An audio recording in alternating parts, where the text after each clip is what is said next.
So my daughter Gamer Girl wants her first fish tank, and I asked you guys for kid-friendly suggestions she might like. And boy, you guys came through. So I wanted to go through all your recommendations and rate them based on, are they hard to kill?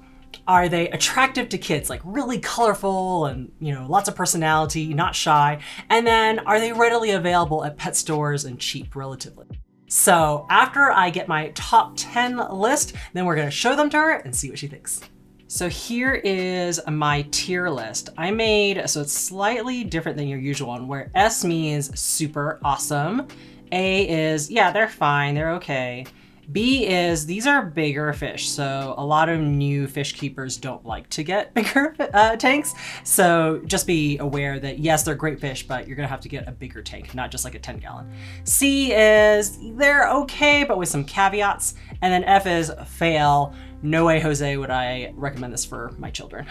So let's start off with betta fish. So yes, obviously that's gonna be S for super. They are super hardy, very colorful. They do have to live alone, but a lot of times when kids are starting off with their first tank, they just want one fish anyways. Dwarf gourami, I'm gonna put that in C for caveats, even though it's basically the same as a betta fish, just because most people when they get dwarf gouramis, they're expecting to put it in a community tank versus, because they're sold in tanks versus bettas are sold in individual cups. So yes, you can get a dwarf gourami, just be aware it might murderize your other fish. Angelfish, I would love to keep angelfish. If you guys saw my top 10 hot water fish, they're very hardy, really cool with those extended fins. Caveat is they're gonna get big, so get a bigger tank, especially a taller one.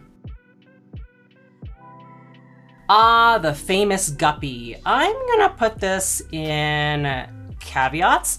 Now, most people would put this in at least A average or fine because guppies, you know, they breed, they do well. Just, I'm putting, actually almost all of these Livebearers, I'm gonna put in caveats. So this is platies, this is mollies, because for me personally, I have soft water and I took these fish home not expecting them to do well. And they all failed on me until I had to do some more research and found out, oh, they need lots and lots of minerals. So if you have harder water or at least like neutral water, I think these would be all A's, especially platies, I love them. But for me, they are C with caveats. Just make sure you don't have soft water and if you do, add minerals.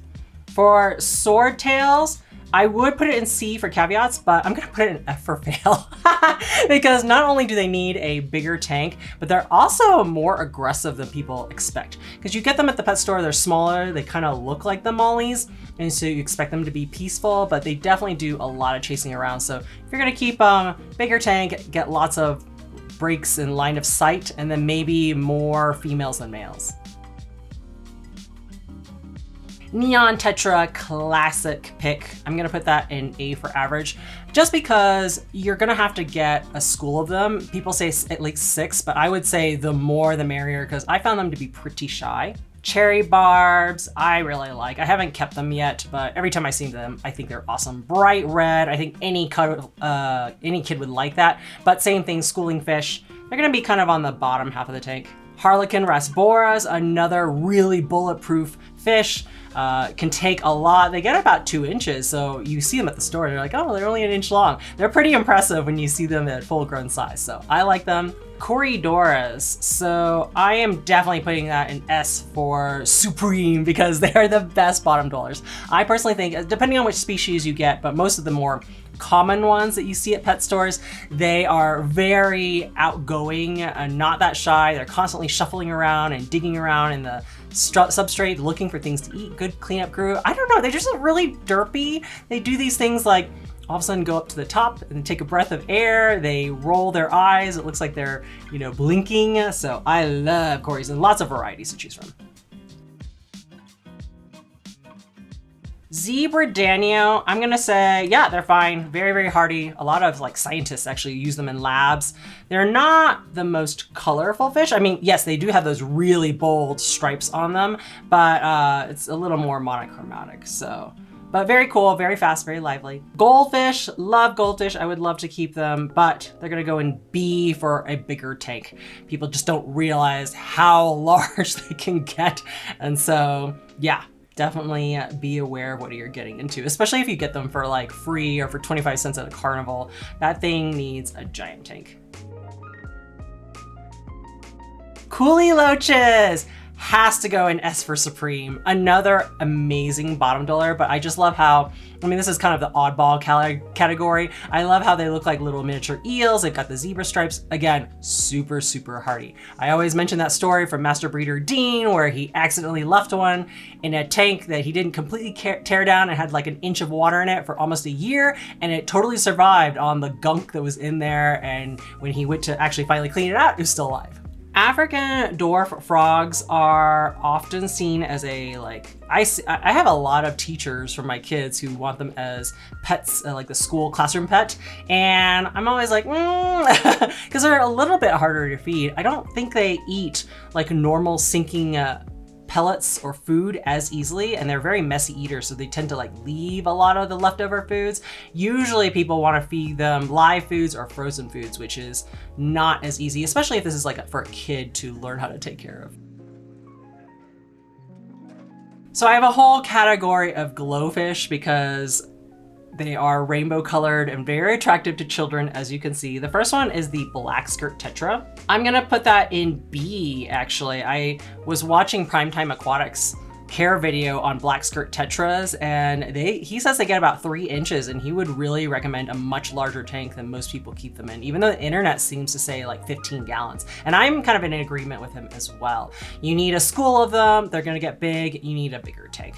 Same thing with, well, where do I want to put tiger barbs? I'm also gonna put them in bigger tank rather than C for caveats, just because, again, they also get about the 3-inch length. They're very boisterous, fast, very colorful. Even the natural colored ones are amazing looking. And I think they have like a green version as well. I would love to keep them, but I just don't have the space for a bigger tank. But if you do, your kids are gonna love feeding them because they're just gonna swarm like miniature piranhas whenever you bring out the food. I'm gonna put the rainbow shark in F for fail, just because not only does it need a bigger tank, but also they can be kind of semi-aggressive or basically become the tank bosses.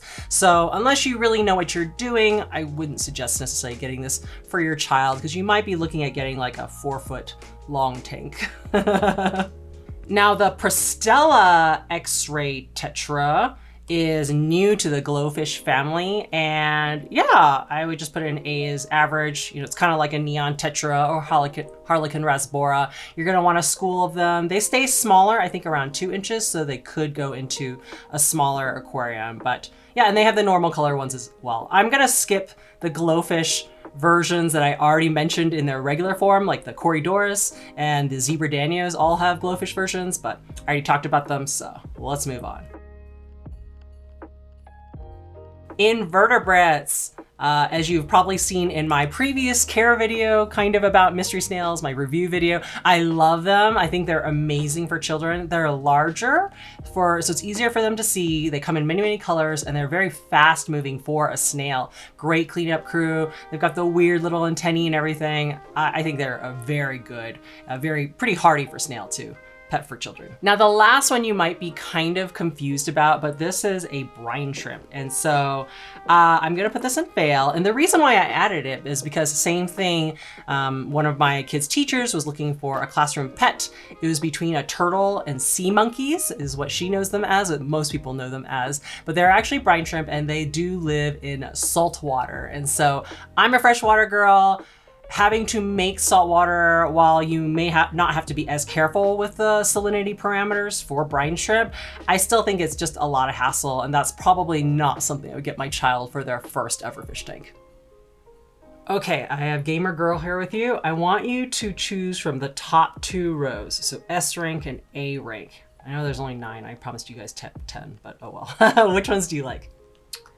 I like the betta fish, the catfish, the mystery snail, the cherry red thingy, cherry barb, and the GloFish. If you could choose any fish, like let's look at rank B, C, and F, which of those do you like?